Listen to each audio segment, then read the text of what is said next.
আসসালামু আলাইকুম। আমি ইঞ্জিনিয়ার মোহাম্মদ ইমদাদুল হক। আজকে এসেছি একটা সাইটে, যে সাইটে হচ্ছে আমাদের দ্বিতীয় ছাদের ঢালাই শুরু হবে। তো এই ছাদটা সেন্টারিং করার সময় প্রথম থেকে যে যে কাজগুলো করা প্রয়োজন, যে যে বিষয়গুলো চেক করা প্রয়োজন, সেই বিষয়গুলো এখানে আজকে চেক করার জন্য আমি আসছি। টিনের তলা সেট করার পরে তারপরে হচ্ছে আস্তে আস্তে আমরা ছাদের যে তলা, সেই তলা শাটারিং শুরু হবে। হ্যাঁ, তো এখানে অনেকগুলো বিষয় দেখার আছে, যে ডিমের যে লেভেল, এই লেভেলগুলো ঠিক মতো আছে কিনা। হ্যাঁ, সেই জিনিসগুলো চেক করার জন্য আমি এখানে আসছি। তো সকলকে ধন্যবাদ।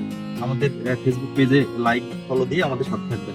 আমাদের কাছে পাবেন আবাসিক ভবন ডিজাইন বা প্ল্যান করা, 2D অথবা 3D এস্টিমেশন, বাস্তবায়ন এবং সুপারভিশন, কর্তৃপক্ষের কাছ থেকে অনুমোদন বা পাশ করতে সহযোগিতা, মাটি পরীক্ষা, কনস্ট্রাকশন ম্যাটেরিয়াল সাপ্লাই। তাছাড়াও রয়েছে আরও অনেক কিছু। তাই আর দেরি না করে এখনই যোগাযোগ করুন নিচের দেওয়া নাম্বারে কল বা মেসেজে। আকর্ষণীয় অফার পেতে আমাদের চ্যানেলটি সাবস্ক্রাইব করুন।